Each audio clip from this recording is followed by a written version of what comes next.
Bienvenidos amigos y amigas a Solidaria TV y Radio Solidaria. Les habla José Luis Sanz. Para mí es un placer estar otra vez con todos ustedes. Hoy tenemos en nuestro tiempo de tertulia algo muy especial. Tenemos un invitado que cuando me dijeron que íbamos a recibirle, pues yo pensaba que iba a tener el honor de conocer una persona que antes no conocía. Bueno, pues la sorpresa mía ha sido que es alguien que hace como 28 años que había visto. Es Juan Marcos Mena. Bienvenido. Gracias. Muy amable por invitarme. Gracias a ti por darnos tu tiempo y estar aquí. Un placer. Bueno, él tiene un testimonio y les va a gustar, nos va a descubrir cosas. Es, en una vida, ¿cuántos mundos se pueden vivir? Hay mundos de fantasías, hay mundos de realidades, hay varios mundos. Él está, en primer lugar, ha tenido una experiencia con Dios donde conoció dos mundos. Un mundo de tinieblas, de pecado, de maldad, y un mundo de luz.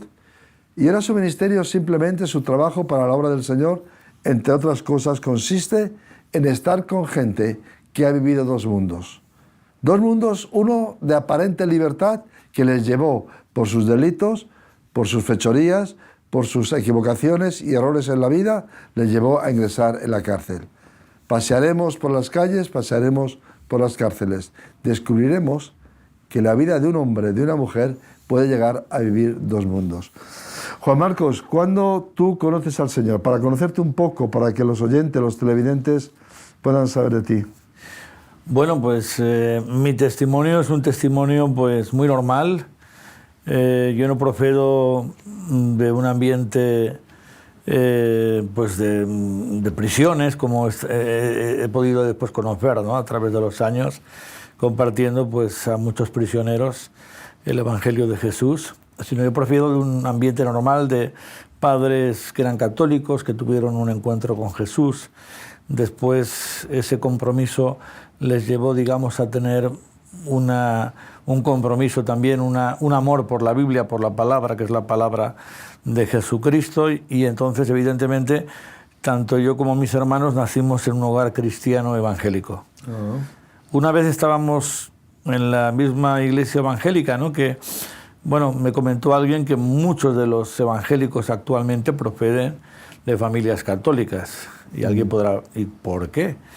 Pues fundamentalmente por lo que mi padre también experimentó, ¿no? Él era un hombre muy religioso cuando era pequeño, y una vez que él quiso tener pues un conocimiento más amplio acerca de Dios y de Jesucristo, le preguntó a su párroco de ahí de la Meridiana, me comentó un día, y le dijo: oiga, ¿cómo yo puedo tener un conocimiento más exacto de lo que Dios quiere para mi vida? Y ese hombre le dijo: la Biblia. Es el libro por excelencia. Es el libro, aquellos años. En aquellos años, sí, curiosamente. Y bueno, pues mi padre, como digo, ni corto ni perezoso, pues compró una Biblia y le tocaba ir al servicio militar en aquel tiempo. Y en el servicio militar empezó a leer metódicamente, cogió Mateo, Marcos, Lucas, Juan, así, de una forma expositiva, leyendo y meditando. Y entonces su percepción de sí mismo cambió. O sea, él pensaba que era un hombre que por el hecho de ser muy altruista, no ser delincuente nunca, socialmente hablando, pues respetar mucho a sus padres, ser un hombre muy trabajador, pues él pensaba que eran como puntos para la salvación final, como si la salvación realmente pues fuera por buenas obras. Pero finalmente se dio cuenta, leyendo el libro de Romanos, que precisamente que la paga del pecado es muerte y que todos hemos pecado, todos, absolutamente todos, y estamos excluidos de la presencia de Dios. Lo cual entonces le hizo repasar lo que decimos un examen, un escaneo, digamos, de autocrítica. Introvertido, hacia adentro. Hacia adentro, ¿no? Y entonces él descubrió evidentemente que era, como le escribió a mi madre una carta, he descubierto a través de la Biblia que soy un miserable pecador y que Cristo murió por mis pecados en la cruz. ¿Y esto fue antes de casarse, tu padre? Sí, esto fue. Entonces, cuando él regresó del servicio militar, le dijo: mira, me han dicho que en la iglesia evangélica es donde se enseña el Evangelio más de acuerdo a lo que nos enseña la Biblia. Así que entonces empezaron ellos, se casaron en la iglesia evangélica, y así entonces los que fuimos llegando, 3 hermanos, conmigo somos 4, pues íbamos a la iglesia evangélica. Qué bien. ¿Y a qué edad tú te planteas también, como tu padre, pensar interiormente y decir, bueno, ¿yo qué hago, qué pinto, qué hago en la vida, a dónde voy, quién es Dios, quién soy yo? Bueno, vamos a ver, cuando uno nace, digamos, en una corriente donde uno escucha la Biblia pues en la iglesia, por los profesores de escuela dominical que tratan contigo, también pues los domingos cuando se escucha la Biblia a través de un pastor o predicador, pues uno llega a la conclusión realmente de que por bueno que aparente ser, pues a veces es una simple fachada, ¿no? La fachada sonriente de aquel que va a la iglesia, está en la iglesia, está con los amigos y hermanos de la iglesia, pero evidentemente no ha quebrantado su corazón delante de Dios, no ha reconocido que necesita el perdón, porque a lo mejor no se sabe o no se siente pecador, pero cuando el Espíritu Santo, que es el que opera, en este sentido es el que da testimonio de pecado, de justicia y de juicio al ser humano, pues eso pasó conmigo, ¿no? Que en un campamento, yo tenía, recuerdo, como 18 años o 19 aproximadamente, y en ese campamento, pues claro, el predicador pues me confrontó, ¿no? No solamente a mí, sino a muchos de los jóvenes que estábamos presentes en este lugar. Yo había ido, sinceramente, pues eso, para divertirme, jugar mucho a fútbol, etcétera, etcétera. Pero bueno, ahí vino la palabra de Dios sobre mi vida y ahí entendí que no estaba preparado para encontrarme con Dios, que si moría pues podría tener problemas porque yo creía en lo que dice Dios en su palabra, la Biblia, creía en el juicio venidero y no tenía seguridad de vida eterna. A pesar de que era creyente, sin embargo, pues no había lavado esos pecados, ¿no? Cuando uno se reconoce que, bueno, pues hay muchas cosas que quizás en esta sociedad que vivimos se pasa por alto, todo en este sentido es como muy relativo, ¿no? Bueno, si esto para ti es malo, pues bueno, es para ti, pero para mí si es bueno, pues tengo otro tipo de pensar, otra forma de pensar. Uno no tiene que mirarse tan a fondo, uno no tiene que lamentar pues ciertas cosas, piensan muchos, pero cuando uno se examina delante de Dios, se das cuenta pues de los malos pensamientos, de los odios, de los rencores. Ahí entras en descubrir 2 mundos. Tu situación personal. Exactamente. Y la realidad de que Dios habla de otro mundo, del reino de los cielos y de la vida eterna, que la podemos tener, la debemos de tener aquí en la tierra. Y cuando tienes ese encuentro con el Señor, ¿cómo te planteas el resto de la vida? ¿Quieres servirle? ¿Quieres claro, con tu vida ayudar a que el Evangelio sea predicado? Evidentemente, cuando uno tiene un encuentro con Jesús y dice, bueno, tengo Dios mediante, ¿no? Pues toda la vida o muchos años, aunque nadie sabe, ¿no? Porque evidentemente nadie puede asegurar que mañana seguirá vivo. Solamente Dios da seguridad de vida eterna y lo hace hoy al arrepentido, al que viene a los pies de Jesús. Evidentemente, cuando uno es joven, o sea, también más joven o más adulto, y se entrega a Jesús y le pide perdón y le dice, Señor, sé tú mi Dios, guíame, yo quiero caminar contigo, yo quiero seguirte, pues está hablando, yo quiero hacerlo, yo quiero seguirte permanentemente, quiero caminar, quiero vivir para tu gloria y quiero llevar el Evangelio que trae salvación, paz y vida eterna a todo aquel que cree, porque como dice su palabra, también es verdad que hermosos son los pies de los que anuncian las buenas nuevas de salvación. Así que en ese sentido, pues yo me di cuenta de que si antes había rechazado eso de llevar el Evangelio a compañeros míos, amistades mías, después me di cuenta de que era importante que a través de mis palabras otras personas pudieran tener la información apropiada para llegar a conocer a Jesús. Porque el Evangelio es una información de vida, buenas noticias y de muerte. Sí. Porque todo parte de una mala noticia, y es que somos pecadores y estamos destinados, digamos, pues al como dice Dios en su palabra, ¿no? Está establecido que el hombre muera una vez y después de esto el juicio. El juicio.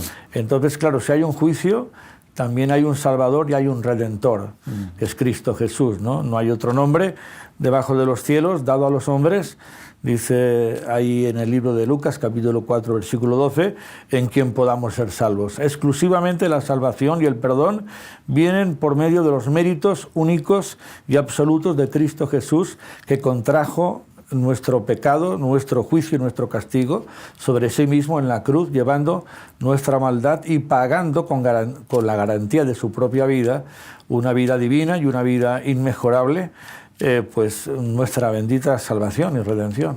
Bueno, ya te conocemos un poco más, nuestros televidentes y oyentes, ya te conocemos todos un poquito más. Y ahora vamos a entrar vamos a ver cómo es que Juan Marcos Mena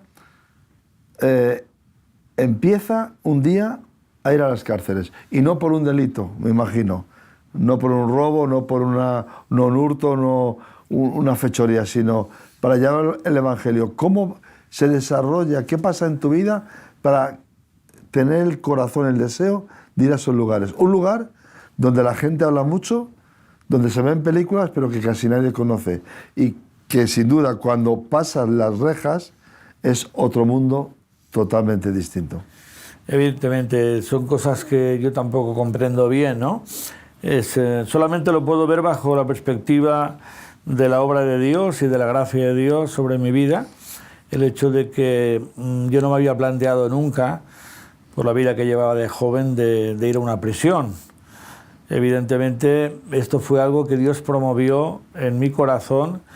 Me había paseado alguna vez pues, cerca de la cárcel Modelo en Barcelona, pero no me despertaba ninguna curiosidad especial, ¿no?, ese destino. Pero bueno, una vez que yo conocí a Jesucristo, tuve hambre en llevar el Evangelio de Jesús. Yo recuerdo que estaba trabajando en una agencia de marcas y patentes, y muchas veces ayudaba también a mi padre pues, en muchos menesteres comercialmente hablando. En este sentido, empecé a sentir carga por las personas que estaban marginadas. Había algunos amigos míos que estaban metidos ya en la trampa de las drogas, y empezó a tener en mí una repercusión de compasión o de sensibilidad hacia sus propias vidas. Entonces esto fue una llave que Dios utilizó, o un sentir que Dios puso en mi corazón de decir, ¿por qué no entras en una prisión? ¿Y cómo se te abre la puerta? ¿Hiciste una solicitud? ¿Fuiste a ver un amigo? ¿Cómo fue que fuiste la primera vez? Fue curioso porque yo estaba en una iglesia donde había un hermano, el pastor Joel, que él vivía en la calle de al lado de la cárcel Modelo de Barcelona. Entonces su comentario, que aún lo recuerdo, es que cuando él pasaba por ese lugar, tenía una carga muy grande, ¿no? Se estaba orando por ese lugar. Había más de 3.000 presos en aquellos tiempos. Vivían aquellos encarcelados como chinches, ¿no? Había hacinados ahí. Totalmente. Las celdas eran bien pequeñas y eran normalmente 2 literas de 3 personas, o sea, muchas veces 6 presos en una celda sumamente pequeña, ¿no? Que eso además pues traía una serie de situaciones y condiciones psicológicas pues sumamente nefastas y negativas para los presos. Pero en ese sentido, pues gracias a este hermano y una hermana también que estaba en esa iglesia, pues ellos hablaron finalmente con las autoridades pertinentes de la Generalitat de Cataluña, y en este sentido pues fue como algo que Dios promovió para abrir esa puerta. Entonces yo también dije, oye, es posible que yo pueda entrar a pesar de mi juventud y de mi inexperiencia, porque, bueno, como aquel que dice, pues compartía con dificultades el Evangelio, pero sí que lo hacía con convicción. O sea, una de las cosas cuando empecé a entrar en esa puerta maravillosa que Dios abrió en ese tiempo, era precisamente que los presos me decían, pero tú qué haces aquí, pero tú qué has hecho. Y yo les decía, yo he sido tan pecador y soy tan pecador como tú. Digo, porque yo he tenido que arrepentirme delante de Dios, he tenido que llorar y suplicarle a Jesús que tuviera misericordia de mí. Y reconozco que solamente la sangre de Cristo me ha limpiado, porque tú decías que nunca había robado, ¿no? Decías antes. Bueno, yo recuerdo que a veces a mi madre, cuando tenía unos 15 años, 16, le robaba a aquellas monedas, ¿no? En aquel tiempo no eran euros, pero eran pesetas. Eran pesetas, ¿no? Reales, pesetitas. O las 100 pesetas y tal. Y bueno, pues y como eso, pues multitud de cosas que uno sigue pidiendo perdón al Señor en su propia vida. Así que bueno, pues el Señor fue propicio para que pudiéramos entrar y Dios abrió una puerta muy grande porque había mucha necesidad en aquel tiempo. O sea, el tema de que estaban tan sumamente concentrados, apilados en muchos módulos, no tenían actividades externas tampoco, como actualmente. Quiero decir que no había prácticamente pasatiempos de ningún tipo, y entonces la gente, cuando escuchaba culto evangélico, pues muchas veces venían en manadas. Pero ¿cuál fue tu experiencia? Cuando tú entras por primera vez, ¿cuál fue la mayor sorpresa de ese encuentro? Porque es un mundo distinto. Entonces, un hombre joven como tú, ¿alguna sorpresa te llevarías? ¿Cómo te presentas delante de gente más mayor y gente que está curtida en muchos problemas? Bueno, fue en una situación, digamos, yo vi la necesidad en ellos. Sabía que el Evangelio es poder de Dios para salvación a todo aquel que cree.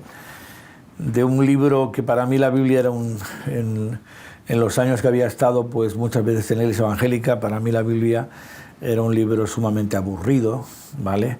Pero después, con que Dios empezó a obrar en mi vida y en mi corazón, y de no tener ganas de leer la Biblia, de meditarla, pues Dios empezó a poner en mí pues el interés de poder meditar, leer, escudriñar su palabra.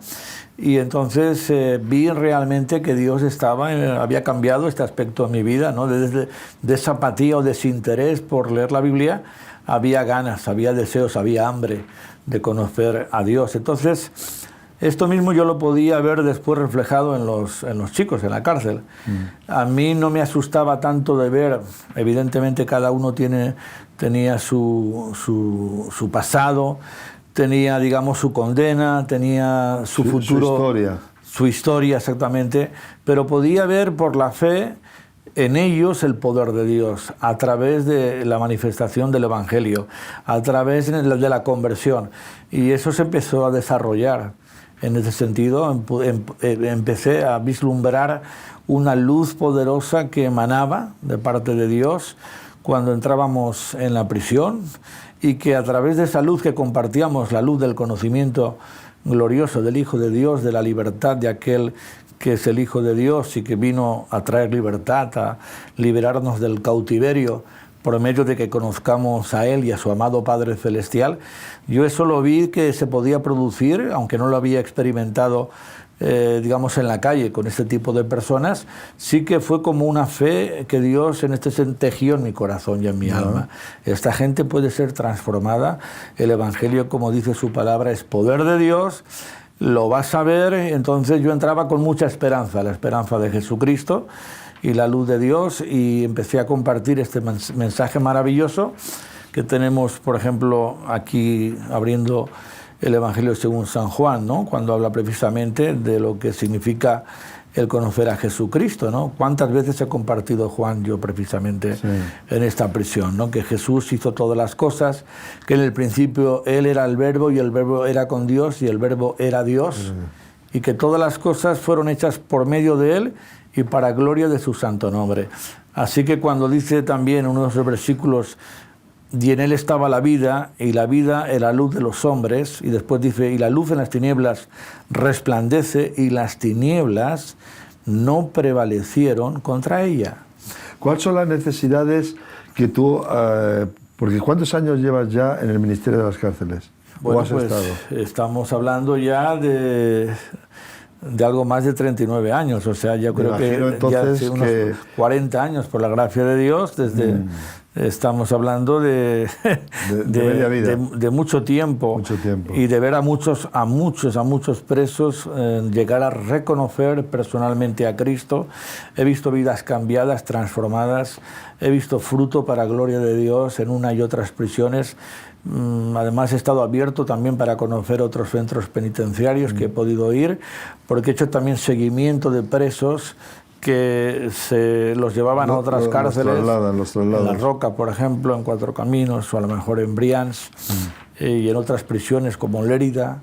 Entonces... ¿Y cuáles eran las necesidades que tú vistes que ellos tenían cuando tú empezaste a llevar el Evangelio allí a la Modelo? ¿Qué necesidades o qué te manifestaban ellos de una forma real, auténtica?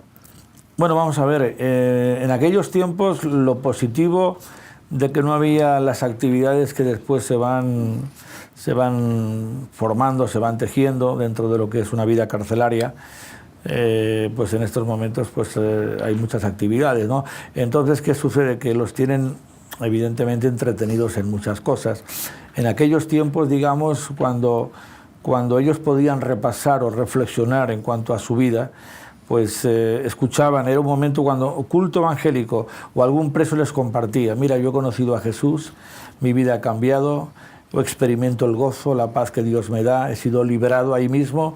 He visto personas que estaban totalmente prisioneros de las drogas, porque seguía entrando, lamentablemente, pues como tantas veces sigue entrando, la droga, digamos, por H o por B, por aquí o por allá. Sí, y es bueno, una realidad. Eso les crea, a pesar de que están, digamos, en dependencia, o sea, de la metadona o de lo que sea, les crea en ese sentido un hándicap en su vida, y ese vacío, ese gran vacío que les ha llevado, digamos, a refugiarse también en las drogas o en la depresión o en otras cosas, les abre a veces los ojos. Dice, a ver si el Evangelio de Jesucristo va a ser el instrumento de Dios, va a ser el remedio eficaz para el gran problema interno que yo tengo, ese vacío existencial que tengo en mí mismo y que lo he intentado saciar y llenar por diferentes cuestiones o metodologías, y sigo estando totalmente vacío.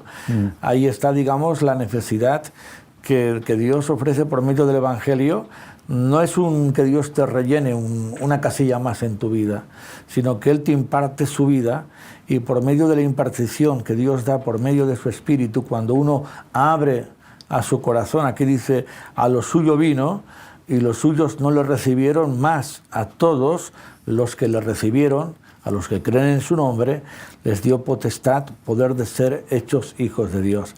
Una de las cosas que yo he experimentado muy vívidas es que Dios derrama su Espíritu de forma muy hermosa en la vida de hombres que están acostumbrados a otro tipo de experiencias, pero que no han encontrado en Jesucristo, quizás en una religión, algún tipo de, vamos a decir, de credo, que es como repetir a veces oraciones como los papagayos. Sí, y quizás descargar en una religión la conciencia, pero seguir con el problema. El problema sigue ahí delante porque no se resuelve. Y entonces también es algunos optan por religión, pero no por una relación de amor con Jesús, porque seguir a Cristo, estamos hablando de una relación personal, de una relación que tú recibes de Cristo, su amor, para dar ese amor a Dios y a otras personas que te rodean. Amarás a Dios sobre todas las cosas y a tu prójimo como a ti mismo. Juan Marcos, ¿es difícil aconsejar ciertos temas a personas presas cuando uno es libre? Pues evidentemente para ellos dicen, bueno, tú estás en la otra ladera, ¿no? Te ven de una manera distinta. Estás en otro mundo, exactamente, en el mundo de la libertad, del otro lado del muro. Exactamente.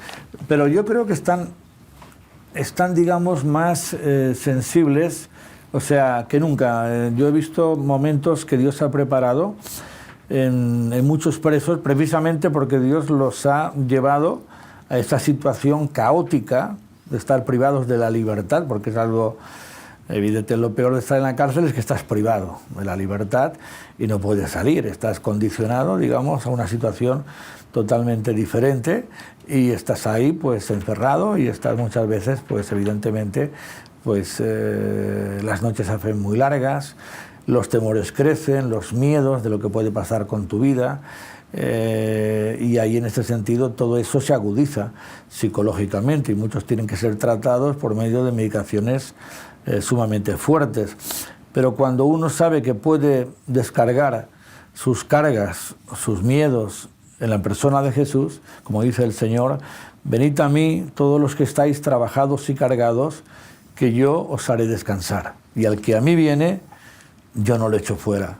Entonces, una de las cosas también que veo del trabajo del enemigo es que provoca una ansiedad en el preso para que él piense que su deuda o que su delito no tiene, es culpable, que no hay esperanza para él. Que va a tener esa losa de culpabilidad de por vida. Y bueno, o que nunca saldrá en libertad. ¿Alguna vez, después de estar ministrando y de estar con ellos, cuando has salido, ha habido alguna noche que no te ha dejado dormir por lo que has vivido dentro? No, claro, te llevas muchas veces esas historias que has escuchado o esas vivencias que has tenido dentro, te las llevas a la cama. ¿Y cómo lo solucionas? Bueno, ¿Cómo lo resuelves? Entregándoselo a Jesús, ¿no? También, Señor, toma mi carga, Señor, sabes el tiempo que he estado con ellos, ahora pongo esto delante de ti, dame tu paz, esa dulce paz que solamente Jesús puede dar por medio del Espíritu del Señor. Pero claro, eso, yo recuerdo que había días que tenía que venir de lejos y antes de llegar a la prisión Modelo yo lloraba, o sea, estaba no voy a llegar y llegaré tarde y tengo que estar con los presos. O sea que sufría mucho por aquellos, como dice el versículo, cuando dice que está en Hebreos, creo que lo dice que sintamos ese dolor con los que están encarcelados y oremos por ellos, porque el dolor del que está privado de libertad, pues, y aparte es un dolor que también le puede llevar al suicidio o una sensación de no esperanza, que muchos acaban quitándose la vida. Hubo un tiempo, por ejemplo, en la cárcel Modelo, que se colgaban muchas veces y ahí se quitaban la vida. Y recuerdo un hermano que se convirtió, que hoy es un hermano, llamado Matías, que se convirtió en la prisión, pero él decía que era ateo, ¿vale? Pero le hablábamos del Evangelio, pero él no quería saber nada porque era agnóstico. Y entonces tenía un cristiano en la celda que era muy amable con él y le compartía de Jesús, y él lo escuchaba por su educación y porque notaba que esa persona le daba pues amistad y esperanza, pero él estaba totalmente cerrado. Y entonces, te hablo yo de muchos años, ¿no? Porque esto sucedió en la prisión, ahí en la cárcel Modelo. Un día pues él estaba, porque además consumía drogas dentro de la cárcel, y estaba ahí, como muchos siguen esclavos, siguen recibiendo también esa droguita, ¿no? Lamentablemente y tristemente. Pues un día él quiso acabar con su vida, se hizo con, no recuerdo bien si fue con una sábana, pero total. Y cuando estaba para quitarse la vida, cuando estaba, poco a poco estaba sintiendo, digamos, el dolor en el cuello y asfixiándose y vio que iba a morir, gritó a Dios, dijo: Dios, no quiero morir. Y Dios intervino, porque no murió, pero él quería haber muerto, porque lo hizo para suicidarse. Pues este hombre después se convirtió a Jesucristo. Cuando vio de cerca la muerte, vio el mundo de la perdición. Exactamente. ¿Alguna y hoy en día muchas veces se va por los pueblos y va llevando el Evangelio. O sea, esto lo está haciendo desde hace ya muchos años. ¿Alguna vez has llorado con un preso? Sí, he dudado. Si has llorado, claro. ¿Y por qué? Hombre, he llorado porque Dios me ha hecho, he sentido dolor por su vida, por su alma, he sentido el amor de Cristo, sentí el amor de Jesús para la salvación, para la bendición de ese preso. A veces me veían llorar a mí en el culto, ¿no? Con lágrimas, y eran tocados por Dios, ¿no? ¿Y qué dicen las familias cuando en las visitas o en el vis a vis, o como según la relación que tengan, el preso les comunica que está aceptando el Evangelio y que sus familias no son cristianas. Bueno, Ahí ese pequeño choque de trenes. bueno, sí, las familias empiezan a ver un cambio, porque lo primero que tienen que ver las familias es un cambio de vida. Es el mejor mensaje que le puede dar un preso a su madre, ¿no? Una madre que está... muchas de las madres de muchos de los presos que yo he conocido, pues las pobrecillas eran mujeres muy sufrientes. Habían soportado durante muchos años la situación carcelaria del hijo, iban siempre a las comunicaciones, no le faltaba nada en peculio, pero sufrían mucho, ¿no? Entonces, cuando ellas ven un cambio, sus padres, el padre puede ser también, la familia, empieza a ver a un hombre que ya no toma drogas, ¿no? Y lo ven en ese sentido, en esa sinceridad que el hombre transmite, ese cambio que está siendo una transformación. Y no solamente se identifica porque los padres lo puedan ver cuando van al vis a vis, por ejemplo, ya no hay esas reacciones de ira, de cólera que a veces se suceden, sino también lo ven, digamos, pues en el día a día, ¿no? Y ya, claro, ya no le dicen, no, ya estoy bien aquí, no me des tanto dinero, porque claro, a veces pues con el dinero se puede hacer muchas cosas, sí, incluso dentro de la prisión. Entonces hay cambios de vida, hay formas de hablar, formas de, cuando tú le dices a tus padres, pues perdóname, o a tu mujer, o a tus hijos también, ¿no? He visto a muchos presos que han pedido perdón a sus familiares más allegados, a los niños también, por el tiempo que los han descuidado, etcétera, etcétera. Eso es un cambio de vida, un cambio progresivo, ¿no? Tampoco se trata de pensar que este cambio va a ser ahora, de la noche a la mañana, no. Es algo a veces suave, pero permanente, insistentemente. Y bueno, mientras ellos vayan cogiendo la Biblia y se sigan acercando a Dios, como dice su palabra, acercaos a mí y yo me acercaré a vosotros. Y cuando se van enamorando de Jesús y van conociéndolo de una forma detenida a través de la meditación de la palabra, y entonces también, bueno, pues el fruto es que los funcionarios también ven un cambio en ellos.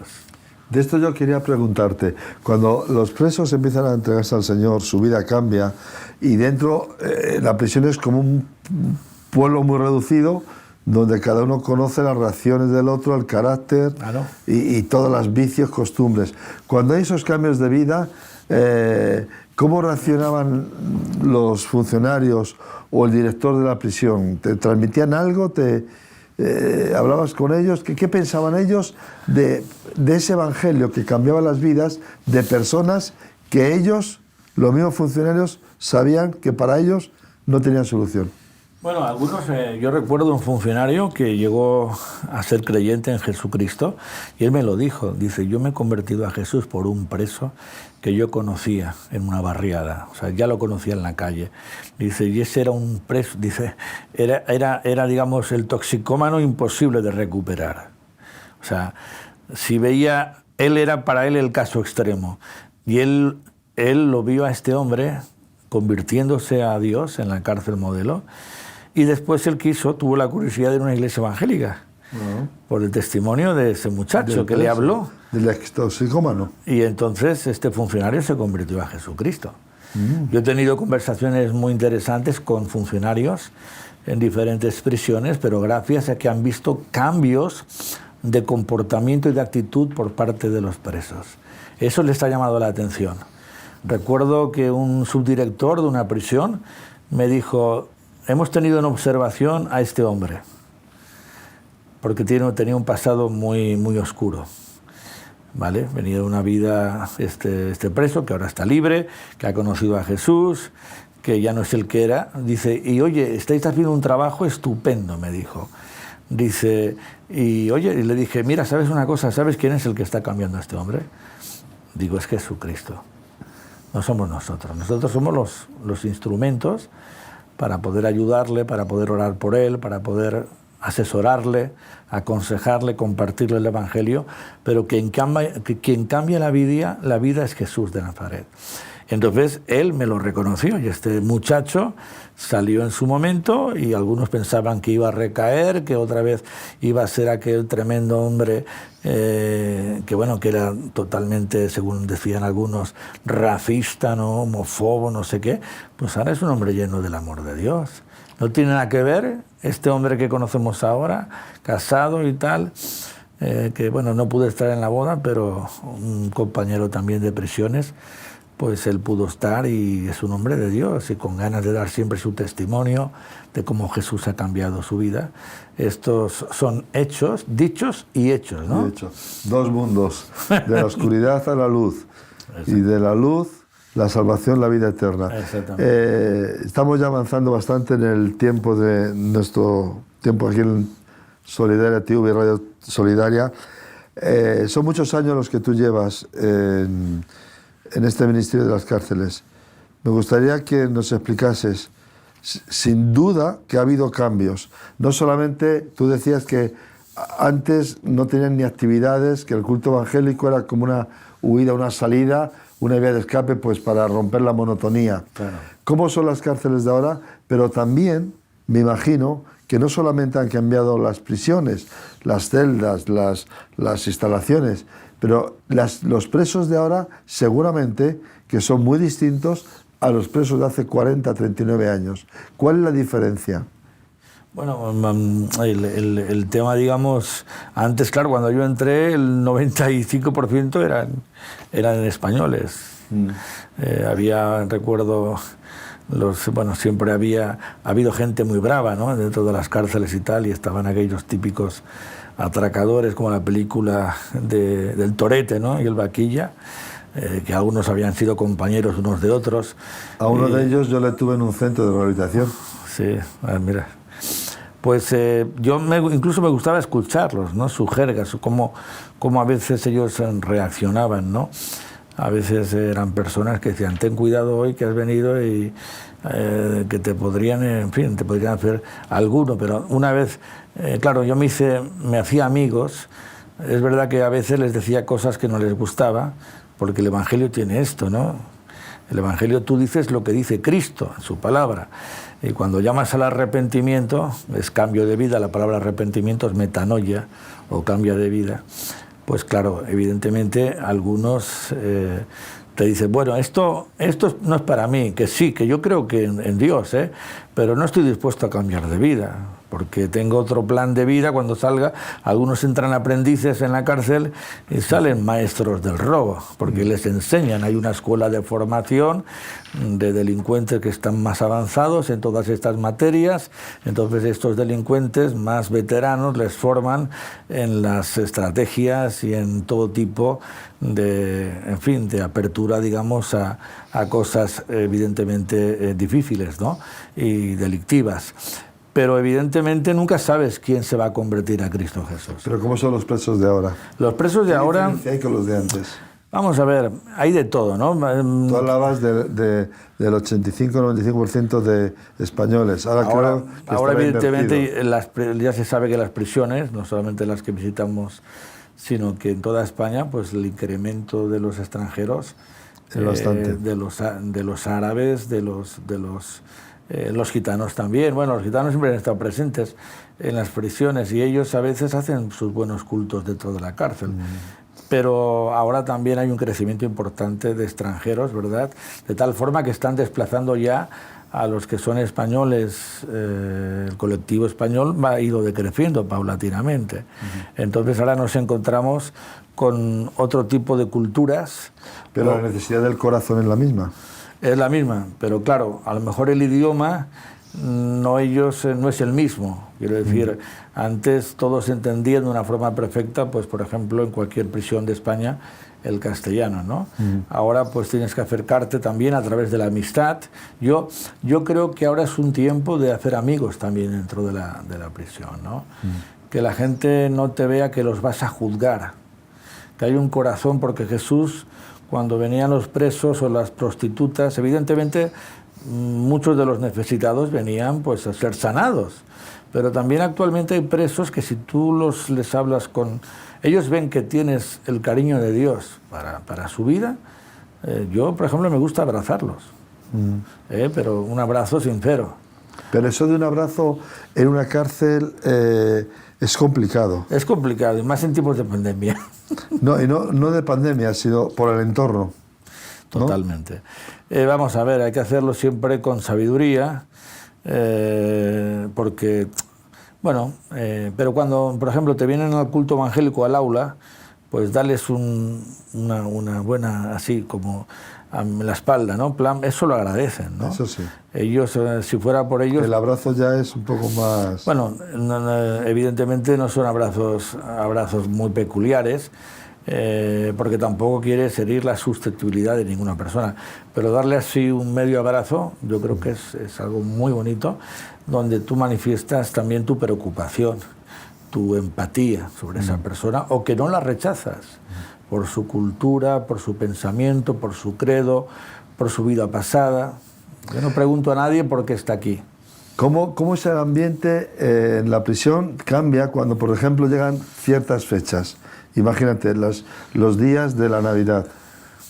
Bueno, son días son muy nostálgicos para ellos, muy tristes también, ¿no? Porque evidentemente ellos pueden pensar y salir con sus pensamientos y sus padres o familiares están ahí, pues eso, unidos o comiendo juntos, cenando juntos, y son días, digamos, más nostálgicos, más tristes, más emocionales en ese sentido. Pero bueno, ahí tenemos también a veces sesiones especiales para comunicar el por qué y el para qué vino Jesús de Nazaret. A veces hemos invitado a grupos también de cantantes cristianos, o hemos hecho obras de teatro para que ellos puedan también, pues, percibir el amor de Dios, ¿no?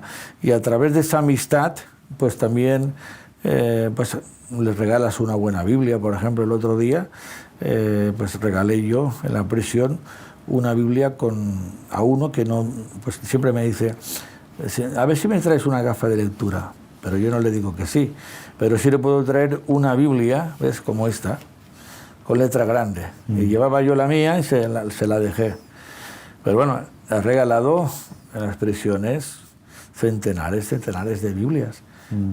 Para mí no hay un regalo más significativo de amor en Cristo que darle una Biblia, porque la Biblia comunica la esperanza de la eternidad. Es palabra de Dios. Y es la palabra vigente, no pasada, sino la pasada sigue siendo vigente, porque Dios no cambia, es inmutable, Dios es el mismo hoy, ayer y por los siglos, y su palabra se mantiene relevante y sigue siendo como las noticias. Muchas de las cosas que vemos que nos anuncian los periódicos ya han sido profetizadas y pronosticadas por Dios por medio de su palabra en la Biblia.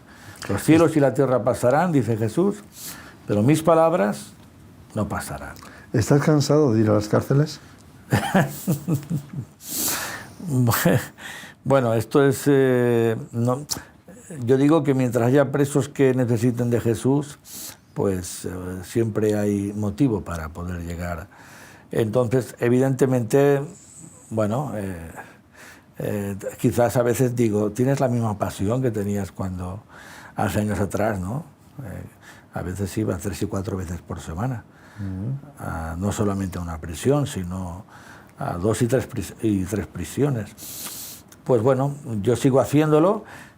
En este momento, por las circunstancias, no con la continuidad que tenía en aquel tiempo, o digamos, la insistencia, pero yo creo que es bueno seguir compartiendo el Evangelio. Como dice Jesús, estuve en la cárcel y vinisteis a mí. Señor, ¿cuándo te vimos o desnudo o hambriento o preso? Cuando le fuiste a uno de estos pequeños. Y esto no importa, y no importa. Dios, el amor de Cristo es tan grande, y la cruz de Cristo, el precio tan alto que Él pagó, para que una persona normal, pero que es pecadora y es presa también en sus pecados, aunque viva en la calle, aunque nunca jamás haya entrado en prisión, como el preso que piensa que es que su vida, o sea, que ya no tiene oportunidad, o que ha cometido pues tantas cosas tan sumamente abominables a los ojos de Dios. Yo voy con la esperanza y la seguridad que si él se arrepiente y mira a Jesucristo, como dice la Biblia, mirad a mí y sed salvos todos los términos de la tierra. Si mira a Cristo y lo mira clavado en esa cruz, Pablo decía, predicamos a Cristo y a este crucificado. Entonces, si tú miras a Cristo, querido preso, querido hermano, y lo ves clavado por ti, en la sangre de Jesús hay virtud, hay perdón, hay sanidad, hay limpieza, porque esa sangre no fue la de un reo normal y corriente, no fue la de un maestro, la de un gurú, la de un profeta.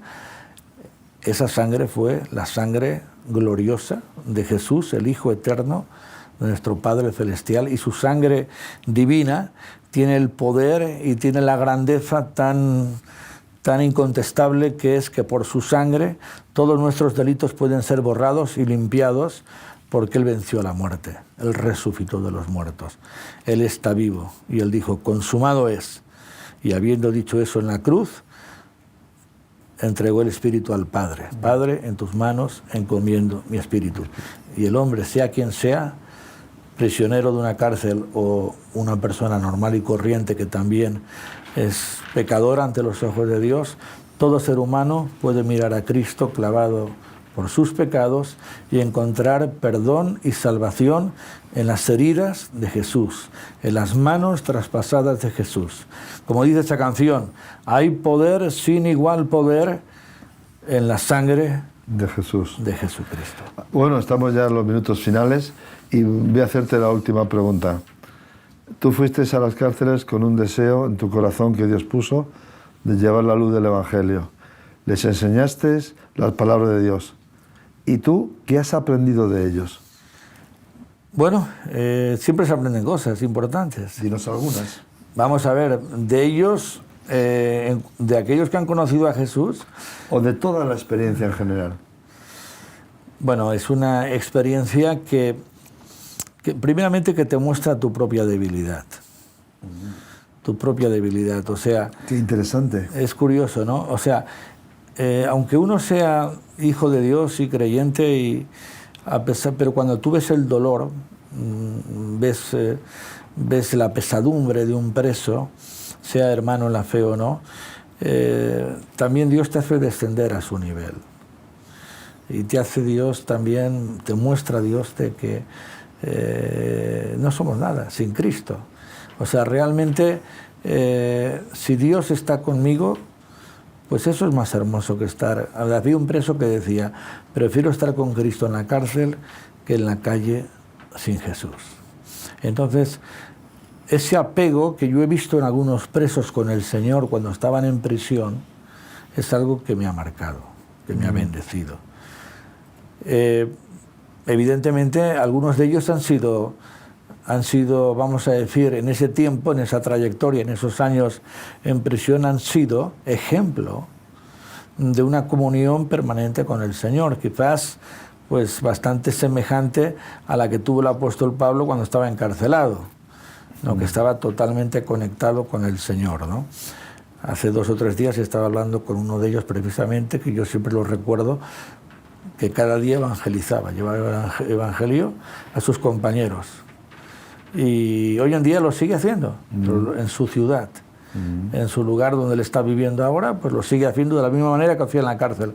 Y lo que le ha mantenido con ese fuego en su corazón, esa llama que aún no se ha extinguido, pues precisamente es el apego permanente que tenía con Jesús.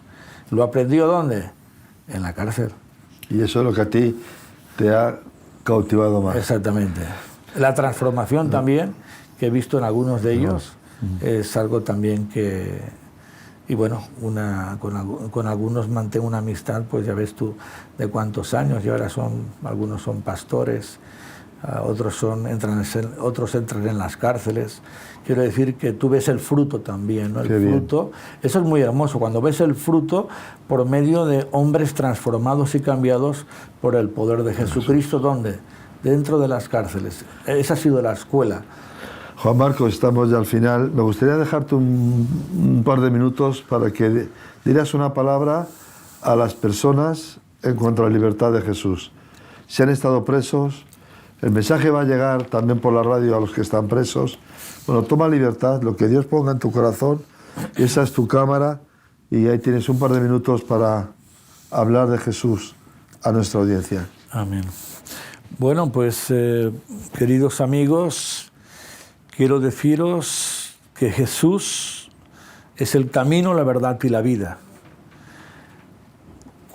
Cualesquiera que sea tu circunstancia, tanto si me escuchas desde una prisión o me escuchas desde un callejón sin salida, o estás en tu casa y no solamente ves que las cosas no se resuelven, sino de alguna forma ves que la vida pasa rápidamente, como dice aquel versículo en los Salmos, porque ¿qué son nuestros años? ¿Qué es nuestra vida?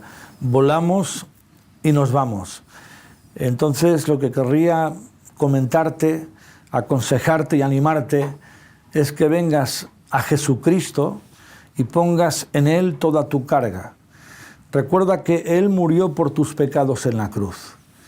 Él es tu Salvador, Él es el Dios vivo y verdadero, que descendió, que vino y que quiere también establecer una relación íntima contigo por medio de su amor fraterno. Por medio de la sangre de Jesús tenemos perdón, pero evidentemente, como dice la palabra, si confesamos nuestros pecados a Él, Él es fiel y justo para limpiarnos y lavarnos de toda maldad. Hay que confesar, hay que pedir perdón a Dios, hay que decir, Señor, yo quiero caminar contigo. Hay que hacer frutos dignos de arrepentimiento, porque el fruto es lo que evidencia que uno realmente ha tenido un encuentro con Dios, un cambio de vida. Jesús está en el corazón de todos aquellos que se lo piden. Y Jesús te dice también en esta tarde, he aquí, yo estoy a la puerta y llamo. Si alguno escucha mi voz, que abra su corazón y yo entraré en él y cenaré con él. Así que Dios te bendiga y que tú puedas hoy mismo hacer esta oración. Señor, perdóname. Señor, ten misericordia de mí. Entra en mi corazón, perdona mis pecados. Creo que has muerto por mí en la cruz y gracias por escucharme. Que tú puedas hacer esta oración sinceramente, vivamente a Dios, porque Él te va a escuchar.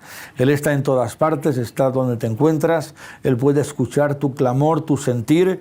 Habla con Dios directamente y exponle tu dolor, tu carga, exponle que necesitas realmente a ese bendito Salvador que es Cristo Jesús. Que Dios te bendiga. Amigos oyentes, el tiempo en la televisión y en la radio pues es así, es un reloj. Ya estamos al final.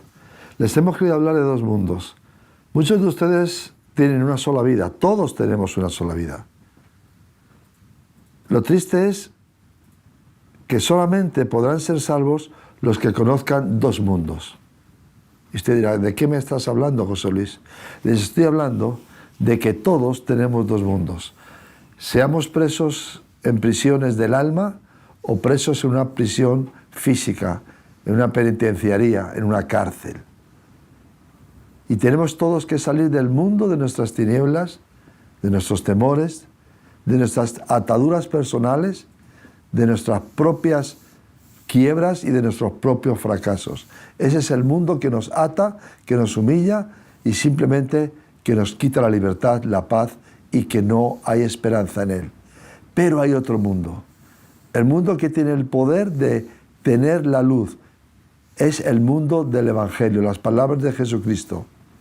Él es la luz del mundo. Y esa luz puede entrar en su mundo de tinieblas y llevarle a la luz de un nuevo amanecer, un nuevo mundo, el reino de los cielos. El reino de los cielos no es solamente para la eternidad, está puesto para que usted hoy pueda conocer un nuevo nacimiento, naciendo en el mundo de la libertad. De hecho, la Biblia dice, si Jesucristo os libertare, seréis verdaderamente libres. Dos mundos, usted tiene una vida, por favor, salga del mundo de la mentira, de las tinieblas, venga al mundo de Dios a través del arrepentimiento, de un encuentro personal con Jesús. Gracias, Juan Marcos Mena, por estar con nosotros. Gracias a vosotros. Gracias a ustedes, amigos de Solidaria TV y Radio Solidaria, por una vez más estar ahí en nuestra audiencia. Les habló José Luis Sanz. Ha sido un placer. Deseo que Dios les bendiga y les espero como siempre en otro tiempo de tertulia.